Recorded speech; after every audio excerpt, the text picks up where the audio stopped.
नमस्कार। टीवी 9 के इस प्लेटफॉर्म पर जन स्वराज पार्टी के राष्ट्रीय अध्यक्ष श्री उदय सिंह जी का टीवी 9 की तरफ से स्वागत है। और सबसे बड़ी बात मैं ये बताना चाहूँगा कि जन स्वराज में ये कहा जाता है कि ये बैकबोन है। खैर ये जो भी हैं, पर जन स्वराज को जिस तरीके से बैक कर रहे हैं और पहली बार जन स्वराज ने रियल पॉलिटिक्स में, और वो भी बिहार जैसे प्रदेश में जन स्वराज ने एंट्री मारी है, तो जन स्वराज जिस तरीके से परफॉर्म कर रहा है, चर्चाएं हो रही हैं, उसमें इनका बहुत बड़ा सहयोग कहा जाता है। वैसे दो लाइन मैं और भी बोलना चाहूँगा, ये किसी पार्टी में रहें या नहीं रहें, इनकी अपनी फैन फॉलोइंग भी ज़बरदस्त है, चाहे सीमांचल का इलाका हो या पूर्णिया का।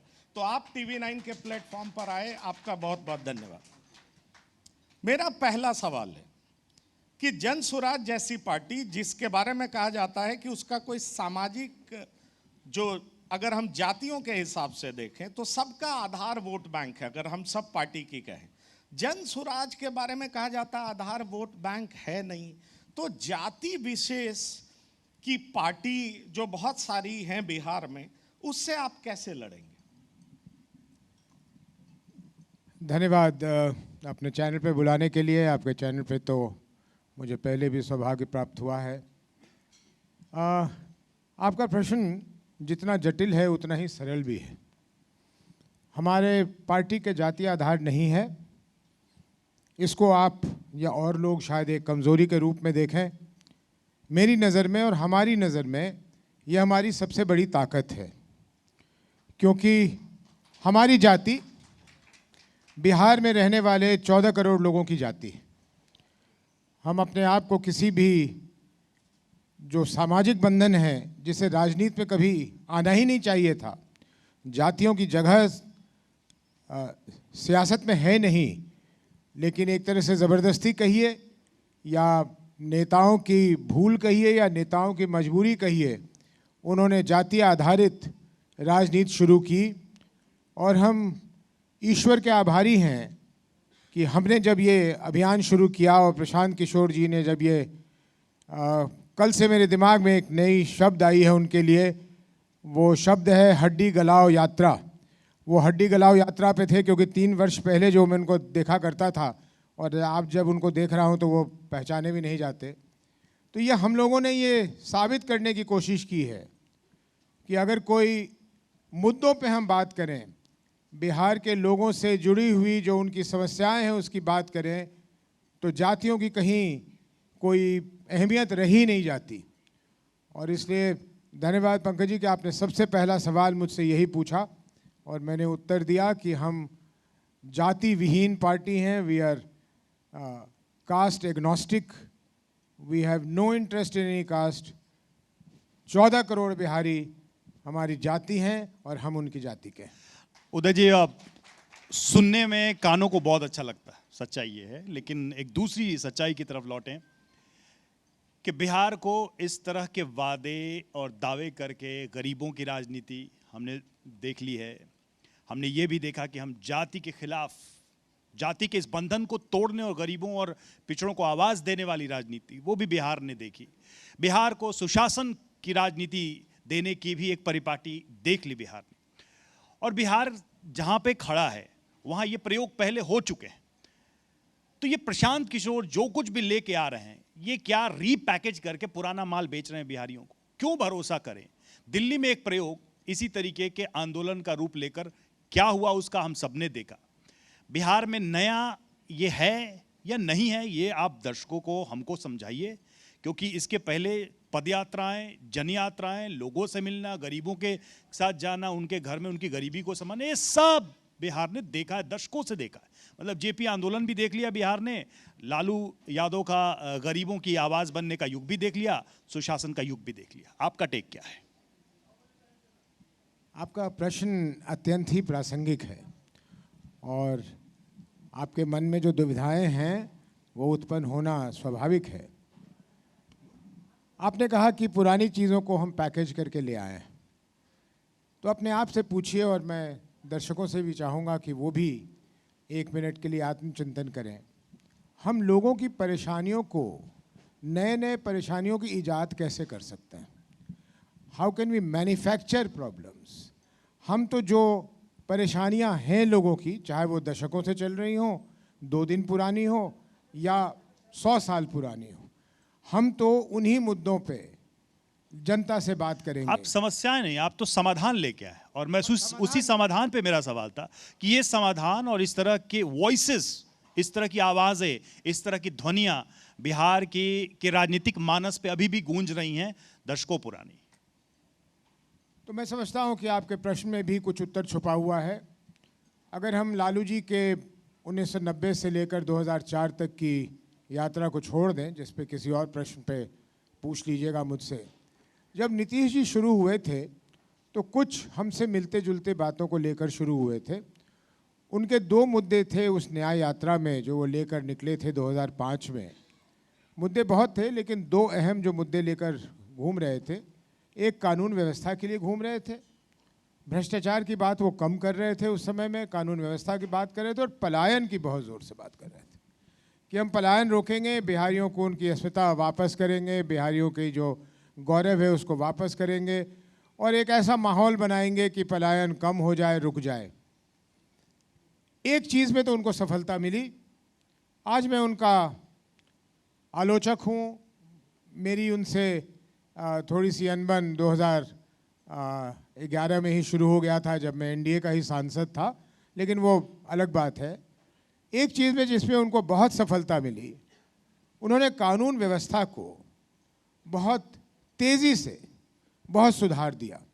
बिहार की पुलिस के बारे में तरह तरह की बातें की जाती हैं कि वो निष्क्रिय है, वो काम नहीं करती, और लालू जी के समय की पुलिस की बहुत आलोचना हुआ करती थी। लेकिन उसी पुलिस बल के साथ, उन्हीं पदाधिकारियों के साथ बिहार में कानून व्यवस्था में गुणात्मक सुधार हो गया 2005 के बाद, और ये सिलसिला करीब 2009-10 तक चला। तो जो वो 2 चीज़ें लेकर चले थे, उसमें एक तो उनको तुरंत कामयाबी मिल गई, दूसरा जो वो पलायन लेकर चले थे उसमें उनको कामयाबी नहीं मिली। उसके कारणों के बारे में मुझे कुछ मालूम है, लेकिन उसको यहाँ करने से तो बहुत लंबा ये चल जाएगा कार्यक्रम। वो कुछ कुछ चीज़ों को सोचकर पीछे हट जाया करते थे। देखिए, उद्योग हवा में नहीं लग सकता, उद्योग ज़मीन में लग सकती, और मैं ऐसे दर्जनों आपको उदाहरण दे सकता हूँ, क्योंकि मैं भी उसमें उसका पक्षधर था। यहाँ बड़े बड़े उद्योगपति आते थे, यहाँ कॉन्फ्रेंसेज हुई, लोगों ने कहा कि हम यहाँ पूंजी लगाने को तैयार हैं। लोगों ने राज्य की सरकार से गुहार लगाया कि हम ज़मीन मार्केट दर पे खरीदेंगे, लेकिन बिहार में ज़मीन खरीदना बहुत आसान नहीं है। कोई आप ज़मीन खरीद लें, उस पर कोई केस हो जाता है, कोई मुकदमा हो जाता है, कोई काउंटर क्लेम्स हो जाते हैं। आप हमें ज़मीन दिलवा दीजिए। और तो और छोड़िए, ये जो मेदांता सिटी आज है, ये बहुत छोटे आकार में बना है। जो उन लोगों की योजना थी बिहार में आने की, वो जैसे गुड़गांव में बना हुआ है, उससे भी ज़्यादा फैला हुआ ये था। लेकिन डॉक्टर त्रेहन कह रहे थे भाई हमें ज़मीन दिलवा दीजिए, हम ज़मीन खरीद लेते हैं, हम बना देते हैं। होटल वालों ने कहा, इन्होंने कहा, गाड़ी के पुर्जे बनाने वालों ने कहा, तरह तरह के लोगों ने कहा। अब भाई अगर आप उद्योग को, if you are not industry friendly, हमारे प्रधानमंत्री जी को देख लीजिए, लोगों के ऑलमोस्ट उनको बुला बुलाकर न्योता देकर गुजरात ले जाते हैं, और आलोचना भी सुनते हैं कि भाई इसको सस्ते दाम पे ज़मीन दे दिया। लेकिन गुजरात की इंडस्ट्रियलाइजेशन की पेस देख लीजिए और बिहार की पेस देख लीजिए। तो अगर आप उद्योग नहीं बढ़ाएंगे, छोटे उद्योग नहीं बढ़ाएंगे, आपको एक, आप जानते ही होंगे लेकिन मैं बता दूं कि मारुति उद्योग शुरू होने से पहले गुड़गांव सच में गांव था। एक मारुति उद्योग के शुरू होने से गुड़गांव आज दिल्ली को टक्कर दे रहा है, इंफ्रास्ट्रक्चर में भी और एम्प्लॉयमेंट अपॉर्चुनिटीज़ में भी। तो अगर बिहार में अच्छे 10 बड़े यूनिट्स लग जाते तो उनके जो एंसिलरी यूनिट्स बनते हैं, इसका एक काउंटर भी तो है। काउंटर ये है कि जिस अवस्था में नीतीश जी को बिहार मिला, वो लोग दावा करते हैं, वो वही बात मैं दोहरा रहा हूँ, और जिस अवस्था से उनको आगे की यात्रा करनी थी, वो अपने आप में एक अद्भुत स्थिति थी। जो वो कहते हैं कुछ था ही नहीं। अब सड़कों की बात करें, 2005 में 14 लाख किलोमीटर और उससे डबल में सड़कें ले आए। एम्स आ गया, वो कहते हैं एयरपोर्ट्स हम बनवा रहे हैं, हमने सड़कों का जाल गांव-गांव तक बिछा। ये बेसिक चीज़ें तो थी नहीं, इंडस्ट्री हम कहाँ से लाते। तो मेरे कहने का मतलब है, अब सवाल यह कि जन सुराज पर जब हम देखते हैं, ये तो दूसरों की का विश्लेषण हो गया, हम आपकी तरफ जब देखते हैं तो हम देखते हैं यहां से आप कहां ले जाने वाले बिहार को। वो कौन सा ड्रीम, वो कौन सा सपना बिहार को आज आप दिखा रहे हैं, जिसके पूरा हो जाने पर बिहार से पलायन रुक जाएगा, गरीबी रुक जाएगी, अपराध रुक जाएगा, स्वर्ग हो जाएगा बिहार। सबसे पहले कौन सा प्रहार, सपना है, मुझे मेरे दर्शकों को बताइए वो सपना कौन सा है। सबसे पहले प्रहार, अगर हमें बिहार की जनता ने आशीर्वाद दिया, ईश्वर की कृपा हुई और जनता की व्यवस्था जिसको हम कहते हैं जन स्वराज की व्यवस्था बनी, हमारा सबसे पहला प्रहार भ्रष्टाचार पे होगा। और मेरा अपना मानना है, और मैं बहुत लोगों से बात किया है, कुछ लोग 2 महीने का समय मांगते हैं, कुछ लोग 1 महीने का समय मांगते हैं। मैं अपने अनुभव से कह सकता हूं कि मैं 1 हफ्ते का भी समय नहीं मानता। पहले तो चोट प्रहार सबसे पहला भ्रष्टाचार पे होगा, जिससे आज पूरा बिहार तंग है। नीचे से लेकर ऊपर तक जो भ्रष्टाचार की यहाँ स्थिति है वो वर्णन के आगे चली गई, उसकी वर्णन नहीं हो सकती। अब वो मंत्री हो या नीचे वो ब्लॉक में जो एक कर्मचारी है वो है, ये करप्शन कहाँ से निकल कर आ रहा है।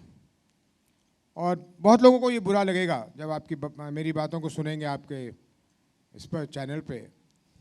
वो कहते हैं नीतीश जी का करप्शन के प्रति 0 टॉलरेंस है, ये सुशासन बाबू हैं। मैं कहता हूं कि इनसे भ्रष्ट आदमी होना मुश्किल है। आपके चैनल पे कह रहा हूं, जिम्मेदारी के साथ कह रहा हूं, ये कहते हुए कि नीतीश जी ने अपने लिए 5 रुपए ना लिए हों, लेकिन मैं इनको भ्रष्ट इसलिए मानता हूं कि भाई मैं आपके तकिए के नीचे, बिहार के लोग आपके तकिए के नीचे पैसे रखे हैं या नहीं, ये नहीं मालूम, लेकिन आप एक अन्य मार्ग पे बैठे हो और आपके यहाँ से निर्देशित होता है बिहार, या होना चाहिए जैसा लोग कल्पना करते हैं, चाहते हैं। अगर आप वहाँ से निर्देशित कर दो कि कल से एक व्यक्ति करप्ट पैसे नहीं लेगा तो नहीं लेगा। गंगा सबसे बड़ी नदी है, लेकिन जहाँ से गौमुख से निकलती है वो बहुत छोटी सी संकीर्ण जगह है, वहाँ बंद कर दीजिए तो गंगा में एक मुख्य धार उसका बंद हो जाएगा। एक अन्य मार्ग में से ये कह दें कि चोर, इनके मंत्री लोग, कितनी सीटें चाहिए ये करने के लिए आपको? कितना, कोई नंबर होगा ना जिसमें आप मजबूत सरकार बनाएंगे और एक दिन आदेश देंगे एक अणे मार्ग से और पूरे बिहार से करप्शन खत्म हो जाएगा हफ्ते भर में, जैसा आप दावा कर रहे हैं? राष्ट्रीय अध्यक्ष के नाते मुझे कहने में कोई हिचक नहीं कि बिहार की जनता जो भी आशीर्वाद देगी हमें मंजूर है, हमारे सिर आंखों पे है। वो 0 सीटें हों या 240 सीटें हों, हमें कोई अंतर नहीं पड़ता। हम सरकार बनाने नहीं आए हैं, हम बिहार बदलने आए हैं। इस बार मौका मिलेगा, इस बार बदलेंगे, अगले बार मौका मिलेगा, अगले बार बदलेंगे, जब तक मौका मिलेगा। अब इसका मतलब नहीं कि मैं ही इस कुर्सी पर बैठा रहूँगा, मैं इस दुनिया में हूँ या नहीं है मुझे मालूम नहीं, लेकिन जन सुराज ने जो शुरू की है अपनी यात्रा, ये जन सुराज जब तक बिहार को बदल नहीं लेगी तब तक ये रुकेगी नहीं। मैं इसी से एक आगे सवाल करना चाहूँगा कि जो बिहार की व्यवहारिक राजनीति है, आप डेवलपमेंट की बात तो कर रहे हैं, पर दूसरी पार्टियां, जो भी नई पार्टी आती है वो आरक्षण की बात करती है। अति पिछड़ा हो तो कहती है हमें शेड्यूल कास्ट में इंक्लूड कर लो, और जितनी बड़ी पार्टियां हैं वो कहती हैं कि हमारा आरक्षण का कोटा बढ़ा दो। एक तरफ आप डेवलपमेंट की बात करते हैं और जितनी बड़ी पार्टियां हैं वो सामाजिक समीकरण की बात करती हैं। इसीलिए मेरा ये सवाल था, जो इतनी बड़ी खाई है उसमें आप अपने आप को कहाँ पाते हैं, जिसमें बड़े नेता उदय सिंह जी हों, प्रशांत किशोर हों, इन दोनों के हाथ में नेतृत्व हो, और जहाँ जाति आधारित राजनीति चरम पर हो, वहाँ जन स्वराज पार्टी अपने को कहाँ खड़ा पाती है? पंकज जी, मैं याद करने की कोशिश कर रहा था कि वो कौन सा वर्ष था जब मैंने लोकसभा में ये कहा था। आरक्षण पे चर्चा चल रही थी और मैंने लोगों को चौंकाने के लिए कहा कि मैं इस आरक्षण व्यवस्था के विरोध में हूँ। तो लोग मुझे देखने लगे, मेरे पार्टी के लोग भी मुझे देखने लगे कि ये क्या, कौन सी लाइन ले रहा है। मैं कहा मुझे तो आरक्षण 100% चाहिए। उन्होंने कहा भी 100% का क्या मतलब? मैं कहा ये आंशिक जो आप दे रहे हो आरक्षण, इससे किसको लाभ हो रहा है, किसको ठग रहे हो, लोगों को खुश कर रहे हो। तुम्हारे थाली में रोटी है नहीं बांटने के लिए, रोटी थाली में एक रखी है, उसको तुम 1 टुकड़ा कर लो, 2 टुकड़े कर लो, उसके 100 टुकड़े कर लो, सबके पेट में मिला जुला के तो वो एक रोटी ने जाना है। रोटी बढ़ाने की बात करो। आज हमारे जो दलित हैं, जिनकी हम आरक्षण की बात करते हैं और ढिढोरा पीटते चलते हैं, मुझे बहुत खुशी है कि आप बिहार के अन्य शहरों में जा रहे हैं। ज़रा जाकर वहाँ दलितों की स्थिति को देखिएगा और खास करके उन आरक्षित जगहों पर देखिएगा जहां आज दशकों से कोई ना कोई दलित समाज का या विधायक रहा है या कोई सांसद रहा है, और उसको उसके बगल वाले से कंपेयर कर लीजिएगा जहां ये आरक्षण नहीं है। अगर आपको 1% का भी फर्क पता लगे कि यहाँ के दलितों की जीवन स्तर में बढ़ोतरी हुई है जो उधर नहीं हुआ है, तो मैं मानूंगा कि ये मॉडल चल रहा है। तो आरक्षण के साथ हैं कि खिलाफ हैं? बिल्कुल साथ हूं, बिल्कुल होना चाहिए, लेकिन इससे कहीं ज्यादा प्रभावी ढंग से आरक्षण बढ़ाया जाना चाहिए। तेजस्वी कह रहे हैं। बिल्कुल आरक्षण बढ़ा, वो तो कागज पे बढ़ा, रोटी नहीं बढ़ी। तेजस्वी जी यहाँ आए हैं या आएंगे, कहेंगे मैंने 5 लाख नौकरी दी। जनसुराज तो उनसे मांग कर रहा है कि भाई वो 5 लाख लोगों के कोई नाम पता कुछ तो होगा, प्रकाशित कर दें, हम भी उनको गुणगान करने लगेंगे। ये झूठे आंकड़े देकर क्या कर रहे हैं वो? 23.25 लाख तो टोटल हमारे यहाँ गवर्नमेंट एम्प्लॉयज हैं बिहार में, और उन्होंने अपने कार्यकाल में 5 लाख लोगों को नौकरी दे दी। कौन से 5 लाख भाई, कहाँ से ले आए वो ये 5 लाख? तो मैं उनका सम्मान करता हूँ, वो बिहार के बड़े नेता हैं, लेकिन उनसे प्रकाशित कर देना कि भाई इन 5 लाख लोगों को हमने दिया, उनकी वोट बैंक बढ़ जाएगी। उनकी वोट बैंक, उनको देखिए मैं कितना अच्छा सुझाव दे रहा हूँ, वो 5 लाख लोगों के नाम को प्रकाशित कर दे कि ये तेजस्वी जी के रहते रहते इन 5 लाख लोगों को सरकारी नौकरी मिल गई, उनकी वोट बैंक स्वतः बढ़ जाएगी। आपकी ये भाषा मुझे किसी की याद दिला रही है।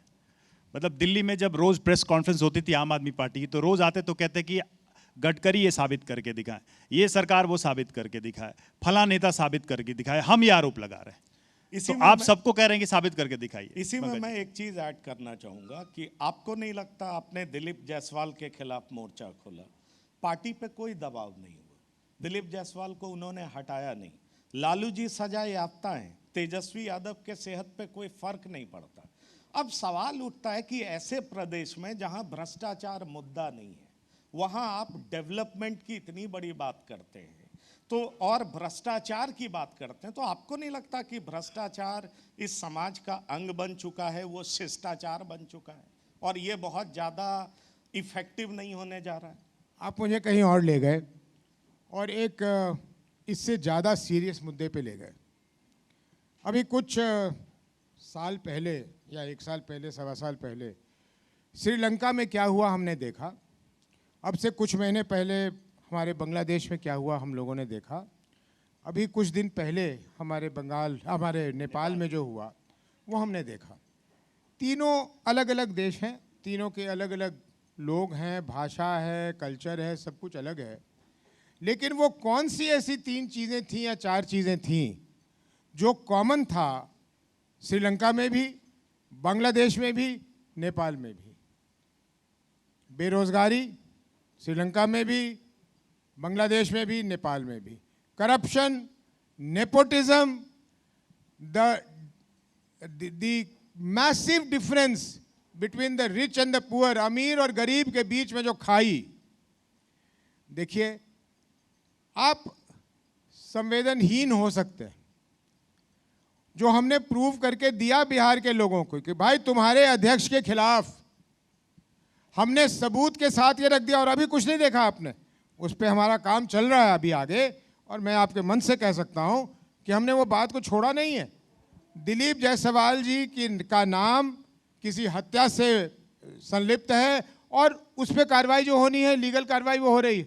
लेकिन मैं कहना चाहता हूं कि बिहार की जनता ये देख रही है, देश की जनता ये देख रही है और उसको अच्छा नहीं लग रहा।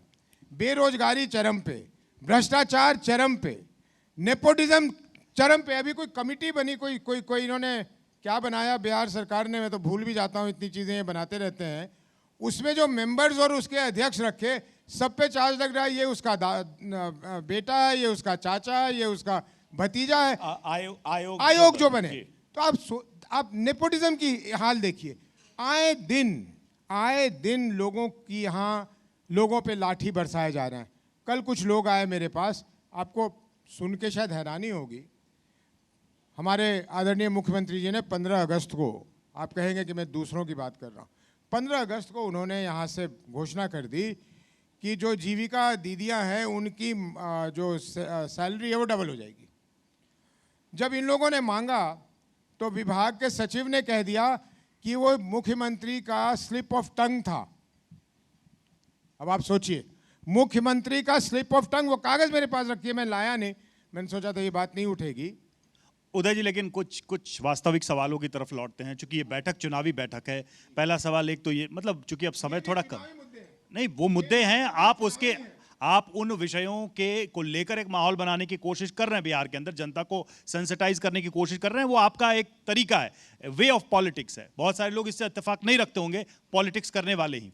मेरा सवाल अब सिंपल ये है कि प्रशांत किशोर सीएम बनेंगे आप लोग अगर आते हैं पावर में, तो क्लियर है ये, कोई डाउट इसमें नहीं रखा जाए। अगर प्रशांत किशोर जी सीएम बनेंगे तो हम अपने विधायकों की भी घोषणा कर ही देते हैं, तो बचा क्या, बचा क्या? हम तो मजाक बना के रख रहे हैं। संविधान को नहीं जानते कोई, अपनी सीएम बनाते फिरते हैं, अपने पीएम बनाते फिरते हैं। भाई सब लोग दावा कर रहे हैं, तो हमने सब कहा लोग कि दावा आप लोगों ने भी करें तो ना। आप भी एक तो चेहरा लेके चलेंगे कोई। एक तो ऐसे हैं जो खुद ही कह रहे हैं कि मैं सीएम हूं, तो आप क्यों नहीं कह रहे? उनका सहयोगी दल उनको तो मानने को तैयार नहीं, वो कह रहे मैं सीएम हूं, आप तो क्यों भाई नहीं सीएम कह बन जाओ। आप क्यों नहीं कह रहे? क्यों कहेंगे? हमारे विधायक जाएंगे लड़ने के लिए, हमारे प्रत्याशी जाएंगे लड़ने के लिए, विधायक बन के लौटेंगे, आपस में बैठेंगे। और मैं कह रहा हूं ना, क्या पता वो कहे मैं प्रशांत किशोर चाहिए मुख्यमंत्री के लिए, प्रशांत किशोर को 1 सेकंड नहीं लगेगा बनने में। अच्छा, किंग अगर नहीं बने, अगर वो कह दें कि वो किसी और को बनाना चाहते हैं, उनका मैं हक छीन लूं, जनता का हक छीन लूं। नहीं, वो ठीक है, पर चेहरा तो प्रशांत किशोर ही है ना, इस बात से इसमें तो कोई आपत्ति अच्छा नहीं। इसमें एक मुझे बात बताइए, नहीं, ये आइडियल, जिसकी आंख की एक सेकंड, जिसकी आंख की रोशनी थोड़ी कम भी होगी, वो भी ये देख रहा होगा कि अगर जनसुराज बिहार में है तो उसका सबसे प्रमुख व्यक्ति कौन है? वो प्रशांत किशोर हैं। तो इसमें कहां से किसी के मन में संदेह आने की बात है? तो सीएम बनेंगे ना अगर होता है तो। भाई अगर मेरा बस चले तो मैं यही तो उनको मैं आज पूछ रहा हूं सीएम आपसे। डिक्लेयर कर दूं और तेजस्वी के अरे सामने आप खड़ा पार्टी कर के दूं कि आप अध्यक्ष हैं। सीएम बनिए, मैं भी मेरा सीएम अरे है। आपको भी अधिकार है ये कहने का। नहीं, मुझे बिल्कुल अपनी अधिकार राय नहीं है। रखने मैं का तो वही अधिकार है। कहूंगा जो पार्टी की लाइन है, और पार्टी की लाइन आपको मैं बताऊं, आपका नेक्स्ट सवाल भी मैं बता देता हूं, जो होने वाला है उसका जवाब दे देता हूं, आपका समय बचेगा। पार्टी ने डिसाइड नहीं किया है हाँ। कि प्रशांत किशोर चुनाव लड़ेंगे अथवा नहीं लड़ेंगे, और क्यों नहीं डिसाइड किया उसका कारण सुन लीजिए।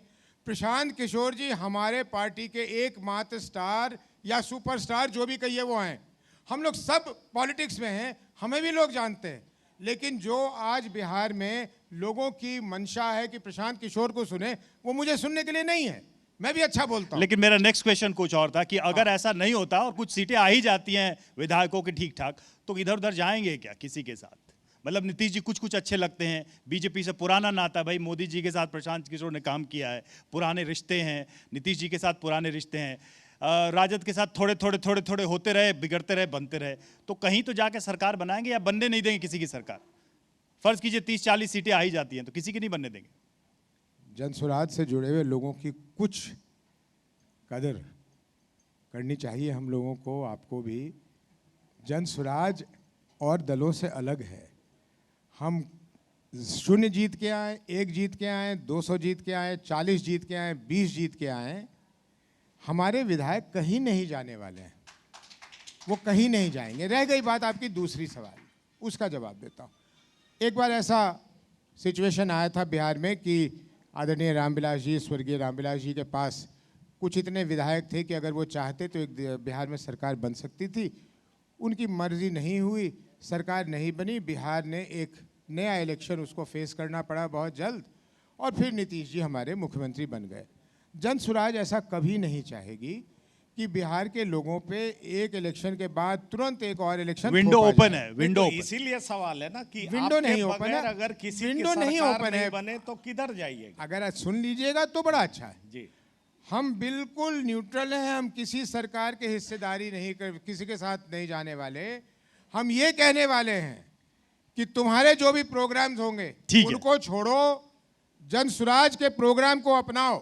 ठीक है, हम बाहर से देख रहे हैं, सरकार बनाना है बना लो, 6 महीने चला के दिखाओ, कंटिन्यू करेंगे नहीं करेंगे वो देखेंगे। एक सवाल बार बार ये भी उठता है, शुरुआत में होता था बीजेपी की बी टीम में, जब आपने बीजेपी के नेताओं को घेरना शुरू किया तो बीजेपी वाले कहने लगे कि खत्म हो रहा है, महागठबंधन की बी टीम है। आप किसकी बी टीम?